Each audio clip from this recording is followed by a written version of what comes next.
समस्तजनकल्याणे निरतं करुणामयं नमामि चिन्मयं देवं सद्गुरुं ब्रह्मविद्वरम्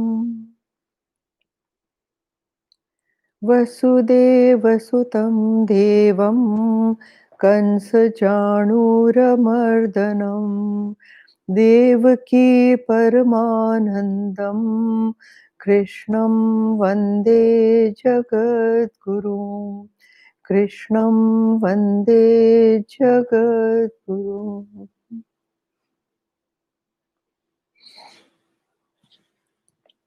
Okay.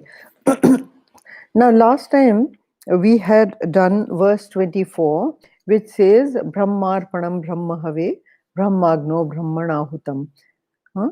Now, that verse once explained, then the question in the student's mind is anticipated by the Lord, and the student is probably wondering, that is Arjun, probably wondering that if the transcendental experience is only for a short while or only for the time the person is meditating in deep meditation and one with Brahman, so what happens when he comes out of his meditation?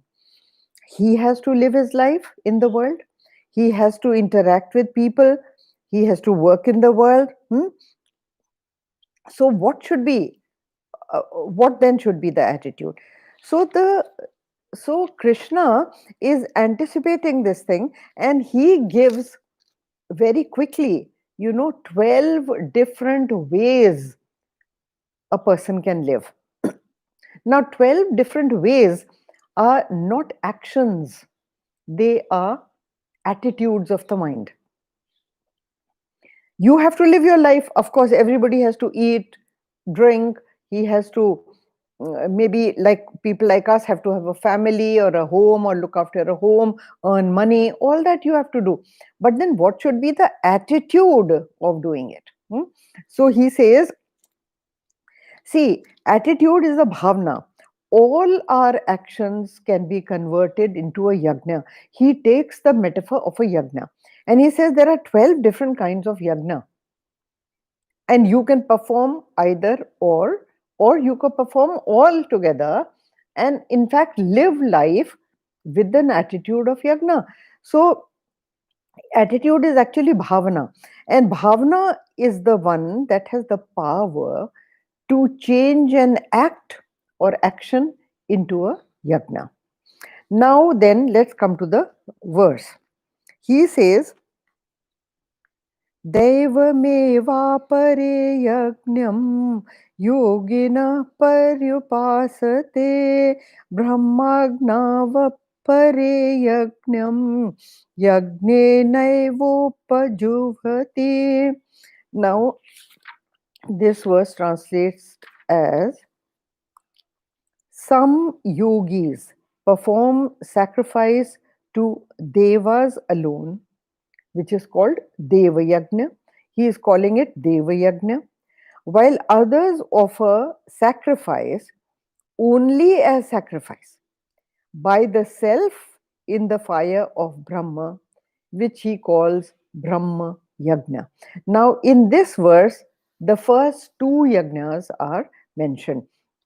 Now, he says some yogis. So, who is a yogi? But see, here the Lord is clearly explaining that the yogi is not a mere ritualistic human being who just performs rituals and trying to perform rituals for material gains. Putra Kameshti Yagya, वृष्टि यज्ञ, this यज्ञ, that यज्ञ, कि मुझे ये मिले, मुझे धन मिले, संपत्ति मिले, फेम मिले, वो मिले. So these are ritualistic people. He does not classify them as yogi. Yogi, we had done the definition before, that yoga means joining one thing to another. Okay, now this is just joining attitudes, the lower nobler values. The lower values you stop living and try to transcend them and attach to the nobler values.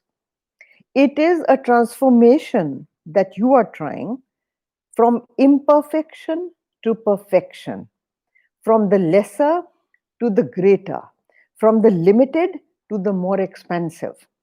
That is what yoga is about. So when he says yogis, he says some yogis perform sacrifice to devas alone. Now, deva, that also we did last time. You know, deva, he calls it deva yagna. Huh? So, deva is that potential which creates a possibility of giving. Okay, so anything that can grant you something becomes a deva.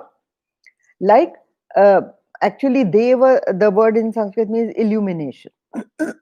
So, that which illuminates speech, that which illuminates hearing, that which illuminates taste and touch, huh? That is all deva. And from this deva, because illumine comes the word, you know, diva, आपका जो दिया जलाते हैं आप, huh?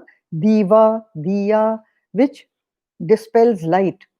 And then you, in Hindus even pray to the light in the evening, because they say that Shubham Karoti Kalyanam, Arogyam Dhana Sampadam. You know, so it is praying to light not as the Deepak, it is praying to light as that illuminator, that great grand illuminator, because of whom anything is possible. Right? So he says here that yogis perform sacrifice to devas alone. Okay. And this is just an attitude, huh? That send, and he says, while others offer sacrifice only as sacrifice. Now, see this word sacrifice. Gurudev has written the word sacrifice into inverted commas. Now, when he says inverted commas, he says by the self in the fire of Brahma, that is called yajna. This, please understand, is exactly what we have been trying to say. That is the sense organs. So yogi's attitude is sense objects are sacrificing to sense organs that you can't stop. You will have to eat, you will have to drink, you will have to protect yourself from cold, you will have to protect yourself from rain. So what are you doing? These are objects you are using for the purpose of living. So they are sacrificing to you, and it is not they and you, it is all one, basically. It is His grace. You cannot do anything. So it is the attitude. He is detached and nonchalant. Actually, this is the Deva Yagnaka attitude. Just make it possible. Pray to the one who is making it possible. All your actions, whether for yourself or for the community, sacrifice to Him, offer them to Him. Only means what? It means understand that He is doing it. Understand that He is doing it. So you should have a detached attitude, a nonchalant attitude. That means I am not in command. That should be the attitude. I am not in command. He is giving me food, I am having food. Now, the next one he calls is the next one is Brahma Yagna. He calls this is Deva Yagna we did. Now it is Brahma Yagna. Now Brahma Yagna, go back to the last verse. Brahmagno Brahmana Hutam. Brahmavatena Gantavyam. Now this, everything is just one. And the scriptures call it Brahma, not Brahma. Again and again, I repeat this. People keep confusing because the words are quite similar. Brahma is the nasal sound, it ends in a nasal sound. Brahma. So, here, Brahma Yagna, it is the attitude of sacrificing the conditioned self, which is the ego, to the unconditioned self alone. The objects of the world, objects, everything comes into this word object, huh? Whether it is relatives or it is food or it is objects or it is plants, animals, weather, this, that, anything, whatever it is. They can only enslave the ego. But if you go beyond the ego, that is, if you sacrifice the ego into Brahma, that means Jiva Bhav into Paramatma Bhav. You can sacrifice your ego. Hmm? See, these are a little complicated verses. Please try to understand that there is a totality and you are part, a speck in that totality. So understand that if you identify with that speck, then you are limited, you are narrow, you are conditioned. And you are called the ego, the jiva, the individuality. You have very little power. When you identify with the whole, that means you have sacrificed your ego with the whole, then you gain power. And I had given you once the example of the ambassador when he goes to a new country. If he is representing his country, then he's a big man, right? He's identifying with the country and the entire people of that country. If he goes and is an individual, who cares? He's nobody. He has no powers and he is nobody. So that is it. So here, see, uh, Brahma understand that Brahma, the sense objects cannot enslave the ego. A dream check cannot make a waker rich. Think. You get a huge check in your dream. Once you wake up to the reality, that dreamer was an illusion, the dream check was an illusion. So when the dreamer is sacrificed into the waker, the dream check vanishes, isn't it? So you neither got the check nor you lost the check. You understand that? So this is the Jiva Bhava sacrificing itself into the Brahma. So now we come to the verse 26. Shotraadinindriyanyanye संयमाग्निषु जुह्वति शब्दादीन् विषयानन्ये indriyagnishu juhati. It says, some again offer hearing and other senses as sacrifice in the fires of restraint. See, it's very difficult to translate A from Sanskrit into English because English has limitations. And here in Sanskrit, one word can mean so many things. In every language they can, I suppose. But here, Sanskrit has a vast array of meanings. And some again, now hearing over here, what does that mean? Some again offer hearing and other senses as sacrifice in the fire of restraint. Others offer sound and other objects of sense as sacrifice in the fires of the senses. Now, just see, this is a very interesting because this is called what? This is called Sanyam Yoga. He is calling it Sanyam Yoga. Now, the moment you hear the word Sanyam, suddenly people's antennas go up. They say Sanyam. Sanyam means control. And any psychologist will tell you that control means suppression, isn't it? No. This control is not suppression, it is mastery. There is a huge difference. Suppression is different and mastery is different. You own it, you command it, right? That means whom do you command? You are commanding your own senses. That is called Sanyam in our scriptures. Sanyam is a very different word. It's a beautiful word. Sanyam means you are in control. You choose what you want to do and not do. Not that just instinctual behavior like an animal. That whatever you feel, just do it. They go about with t-shirts on which it's written, just do it. That is animal behavior. You are civilized only when in every situation you use your discretion and act accordingly. You know, act in a dignified manner, act accordingly. And that discriminative action is the one that allows you and shows you what to do and what not to do. So the self is in control when not by others, like a diabetic. When he sees sweets in front of him, he is in control, isn't he? He is controlling himself by himself. Somebody else is not controlling him, right? But we there are types and types of diabetics. I know a friend who says, I have mastered the art of very slowly taking out mangoes from the fridge, and before my family can see, they are they are inside me. Now what is this? Tell me. this is this is what all of us keep doing all the time.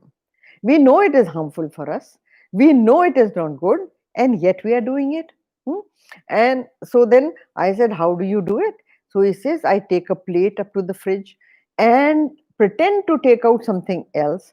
And there is a little bowl under the plate which I hold.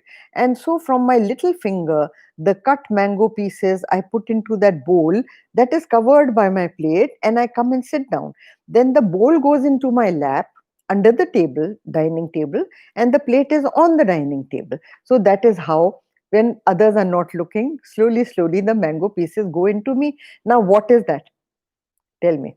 This is uncontrolled behavior. Even knowing that it is bad for me, you are still doing it, right?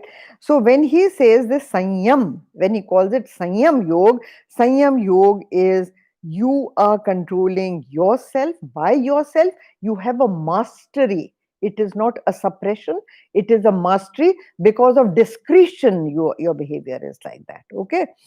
And the next one is Shabdadin Indriya Vishay. Now, this, see, Indriyagni, this is the fourth one. Indriyagni. Now, you are allowing the senses to come into your body, allowing the senses to intake into the body according to your discriminative knowledge. You make the mind non receptive to sense perception. Carefully.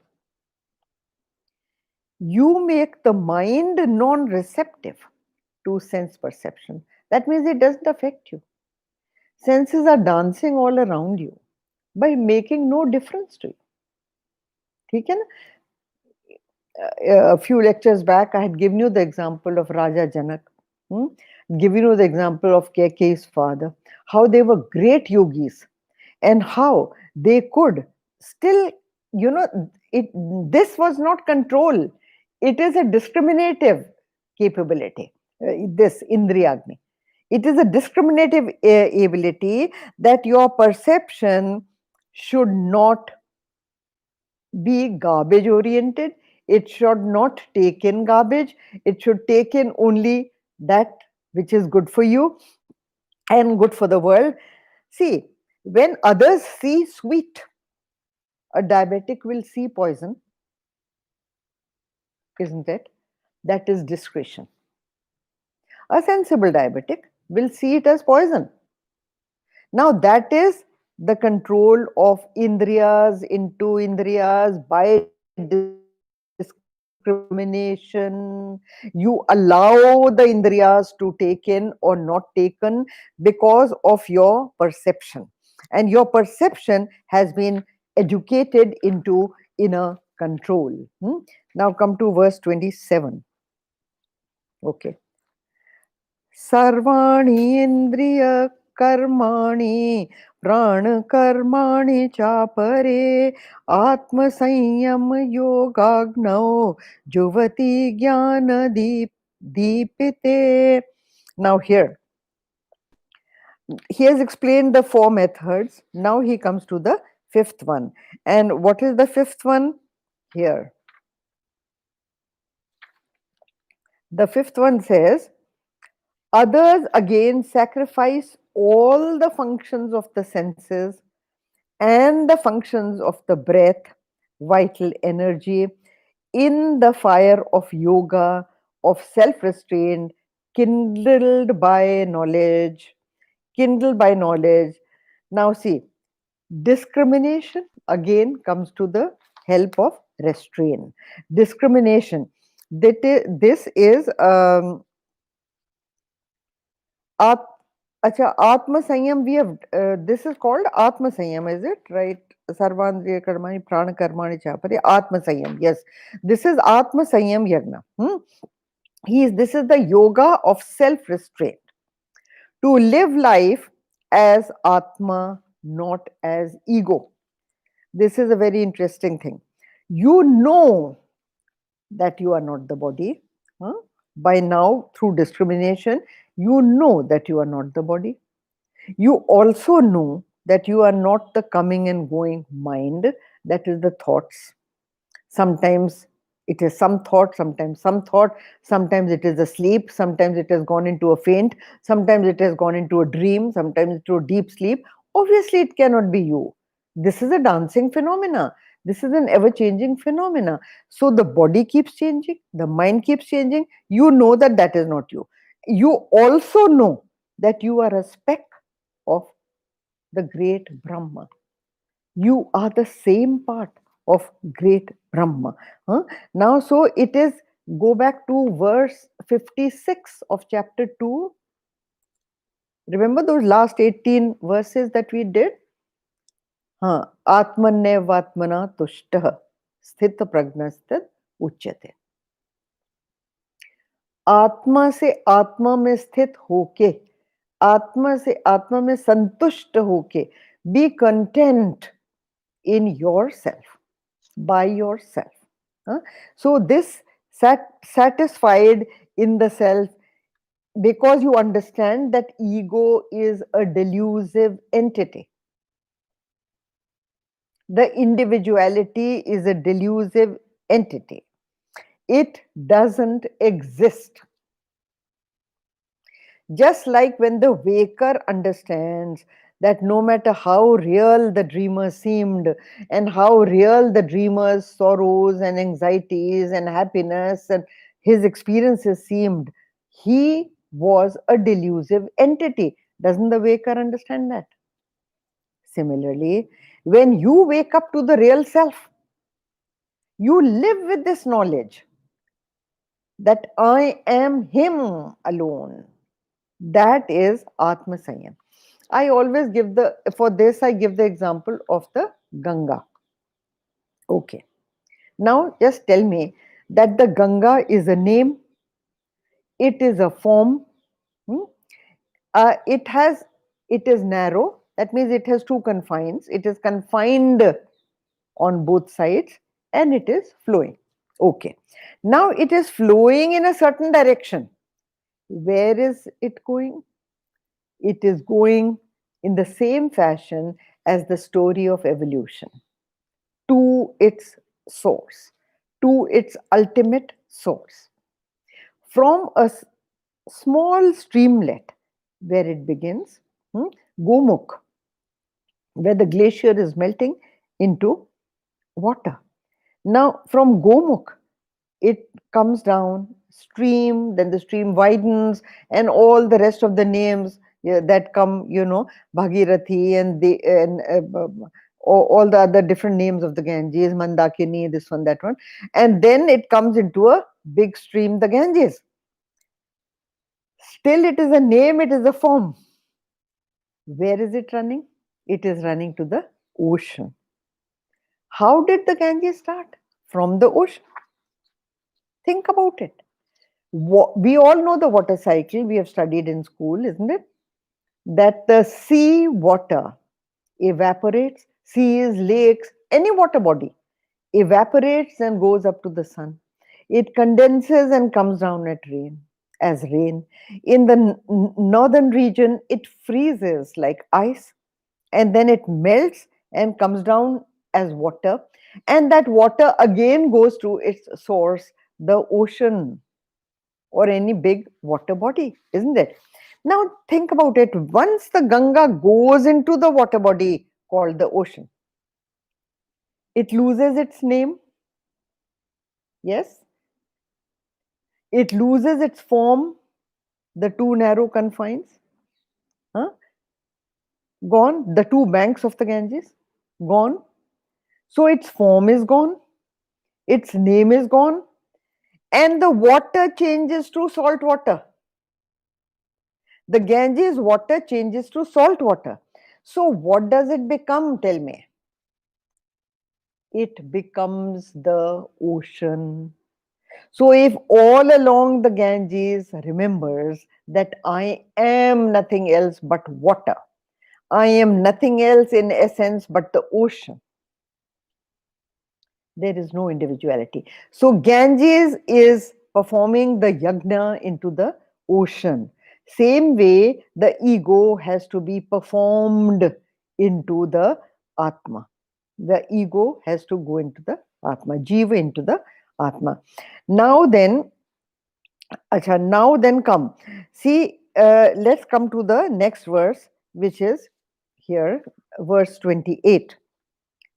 द्रव्ययज्ञस्तपो यज्ञ योगयज्ञस्तथा परे स्वाध्याय ज्ञानयज्ञश्च यतय संशितव्रताः.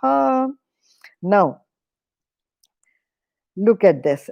Dravya yagnas tapo yagna. Now see, in this verse he has very very quickly listed 5 different yagnas in one verse. Now, these yagnas are closer to our understanding because they are closer to our everyday uh, life, easier to understand. The first 3 yagnas were on a higher level. That is basically understand the previous ones as you sacrificing into your individuality into the super reality Brahma. Roughly I'm talking. I gave you the very minor differences in there. They are differences of attitude. Now look at this. Dravya yagna tapo yagna.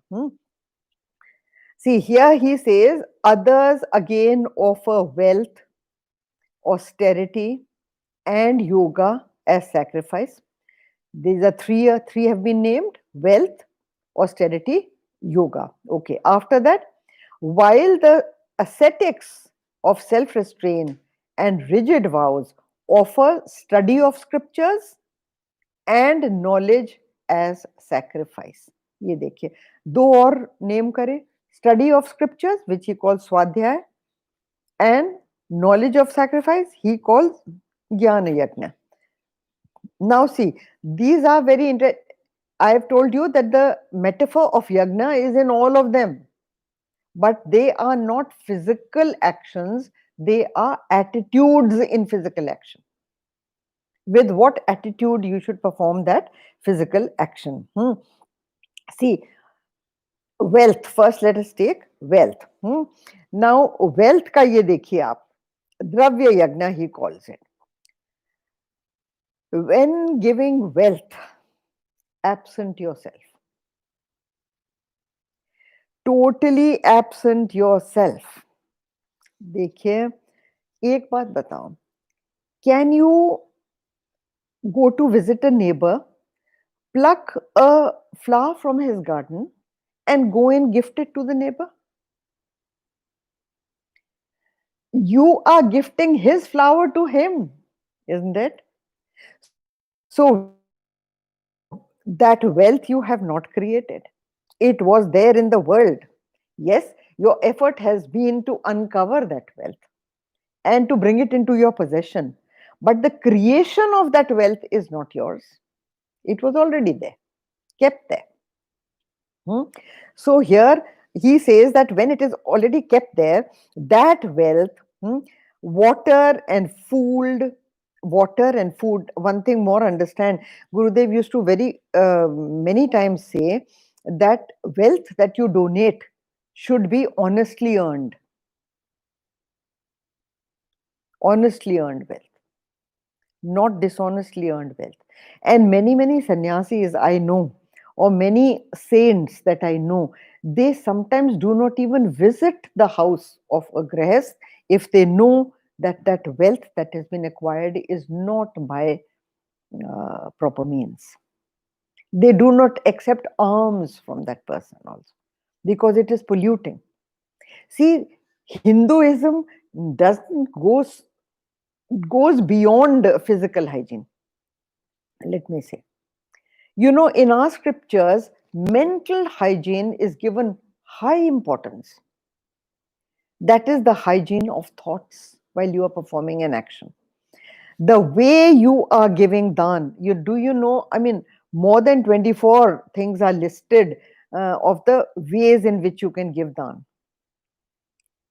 This way and that way, this dan and that dan and that dan and that dan. How many kinds of dan? But the most important thing that is said in the dan is minusing yourself. Understand that he is the giver who is using you to give further.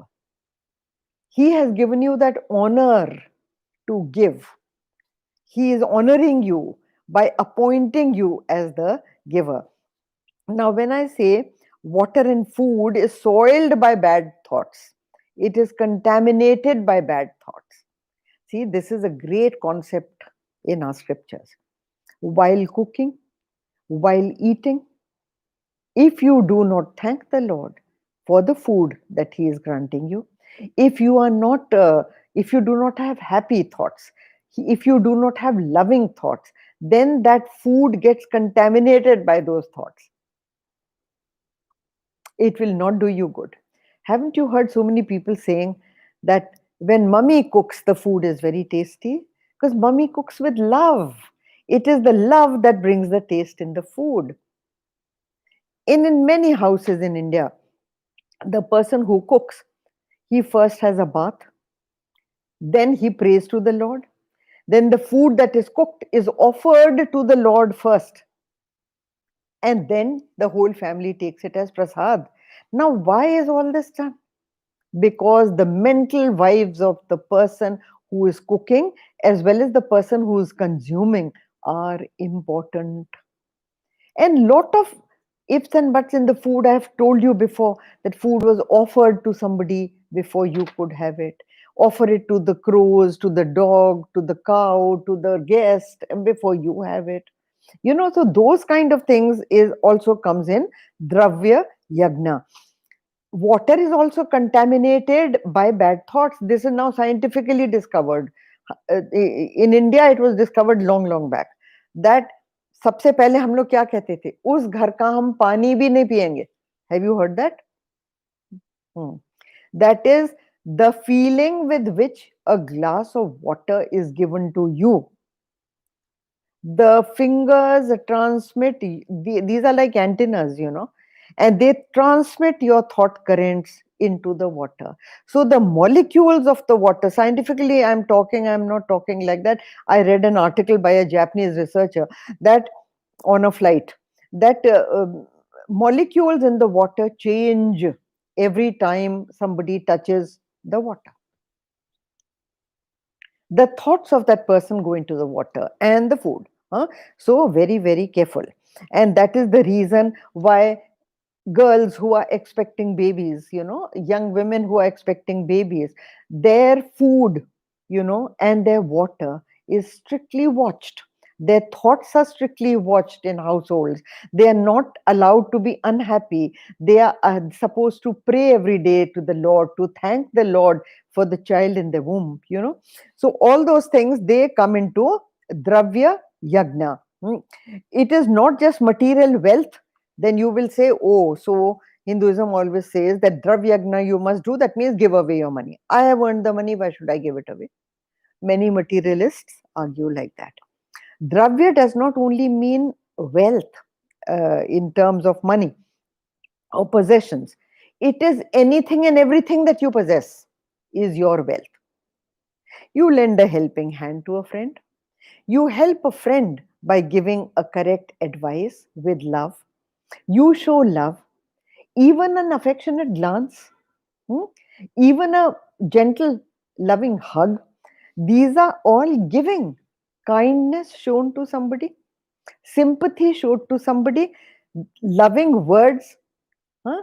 Affectionately talking. These all come under Dravya Yagna. These are all your possessions which you can give. Next comes Tapo Yagna, he is talking about. Tapo Yagna. Now, Tapa, what is Tapa? Tapa is Chitta Vritti Nirodh, is the definition of Tapa. That is conservation of mental energies for the purpose of spiritual upliftment or perfecting yourself or ennobling yourself. That is Tapa. It requires effort. Tapa is always done with effort. Huh? So now see what is it? देखिए, tapa and pata are opposite words, right? Tapa means to rise up. Pata is patan. Patan means to go down. So it is the opposite of going descending. It is an ascension to the higher, to the nobler. That is tapa. So tapa, see, this tapa is in every religion. In Christians, there is fasting. In Muslims, there is fasting. In Muslims and Christians both, there is a lot of giving charity and lot of brotherhood and lot of giving food and thing to others. Sikhism, in these times of difficulty, the people who give maximum food to people and feed people is the other Sikhs. I also know, once I was in New York and there was a big power breakdown for 48 hours or more, I don't know. The people who were really serving the society were Sikhs. They were distributing food from their stores. There was a petrol owner who was distributing free petrol to the people who were driving cars. Can you imagine? So this is real giving. This is tapa. This is tapa. Denying yourself and giving to others. So this is in every possible religion, and Buddhists and everybody elevates this feeling of tapa. Cheshta. It is no wastage of futile mental. Don't perform futile actions. Futile cheshta. Unproductive effort. Don't do that. Now then, next listed over here is Yoga Yagna. Yoga Yagna. The mortal's attempt to unite with immortality. The diviner, the nobler life of perfection. Now, in that, all your sadhanas come. इसके अंदर ये जो है ना आपका योग यज्ञ, योग यज्ञ has got all the sadhanas listed. Upasana, bhakti, puja, any kind of holy activity. आपके सारे व्रत, मौन व्रत आप करते हैं, खाने का व्रत करते हैं, anything, all your fasting, all your, I mean, any discipline that you do to control the mind comes under the yoga yajna. That means you are doing, and it says apare. Apare means all kinds of sadhana, all kinds of sadhana. This brings about a change of values. Yoga yajna brings about a change of values in any seeker from the lower to the higher. And any means is important in sadhana to achieve this. Then the next one listed is Swadhyaya. Gurudev was very, very insistent on this one. Swadhyaya means a daily study of the scriptures, a daily study of some saint's exposition. You must either listen or read. Nowadays you have so many gadgets, you have the YouTube and you have the web, and you have the your laptops and smartphones and everything which can reach satsang to you. So Swadhyay, all that comes into Swadhyay. And again, all religions insist on Swadhyay. You will be surprised. See, even the Muslims, the study of Quran is very essential in them. They send their all of them send their children to study the Quran. So how much you must have seen it in madrasas and in mosques and all. Buddhists also, the scriptures have to be continuously chanted and chanted and chanted. You must have seen, in any monastery, Buddhist youngsters sitting and going on chanting the scriptures. Then the Bible is a must. Have you seen in the Western countries, in every hotel, there is, in every room, there is a holy Bible kept there. Why? The insistence on Swadhyay. So a guest who comes, who wants to do Swadhyay, should have that Bible next to him, which he can do Swadhyay with. Now see, और क्या है यहाँ पर? Granth Sahib, yeah, Granth Sahib, the six, they worship that book with which they do Swadhyay. They worship that book. So that not only that, but that book, everybody goes and bows to the book. I must relate this to you. It is a very interesting. I used to go for a walk to some place where there was a small little, very insignificant little Gurdwara. Chota sa. Now it was a very hot, humid day. So I thought that just let me go and bow my head in the Gurdwara. When I entered that, it was a one room thing. When I entered that room, the Granth Sahib was kept there and there was an air conditioner working with the diva lighted. So I called the Granthi and I said that ये air conditioner चल रहा है आपका, बंद नहीं किया शायद किसी ने. He said, no ma'am, this is for the Granth Sahib. We worship the Granth Sahib. It is so hot outside and we use the air conditioner for the Granth Sahib. Now just look at that. Look at the respect showed to Swadhyay. Amazing, amazing. Not this that your Gita is kept somewhere with dust coming onto it and you don't even dust it. Look at the way this book is treated. Now, so this is called Swadhyay and it must be done. The second meaning of Swadhyay is self-study. It is introspection. That is also Swadhyay.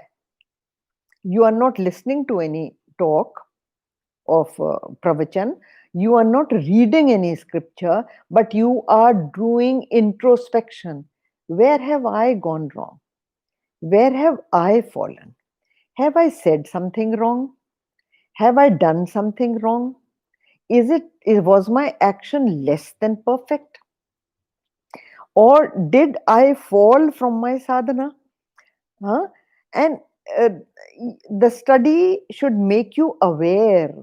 It should make you very, very sensitively aware of your actions and your speech.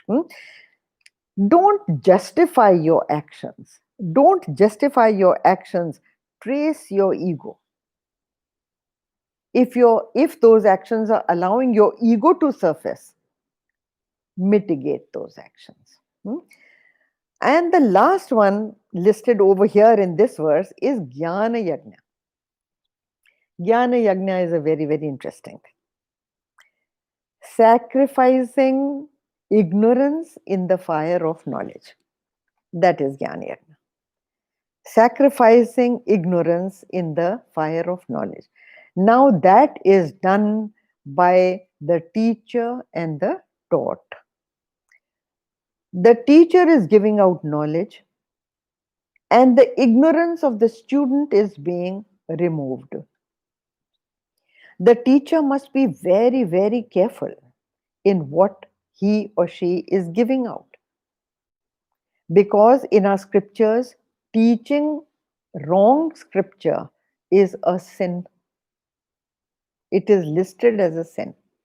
So unless and until you are very thorough with what you have understood and you are honest to yourself and your teacher about what you are giving out, you should not attempt teaching the scriptures or Jnana Yajna. We always feel very tempted to start talking to people who are ignorant and trying to tell them the scripture, but even they will misunderstand. So it is not to be taught to students who are not ready.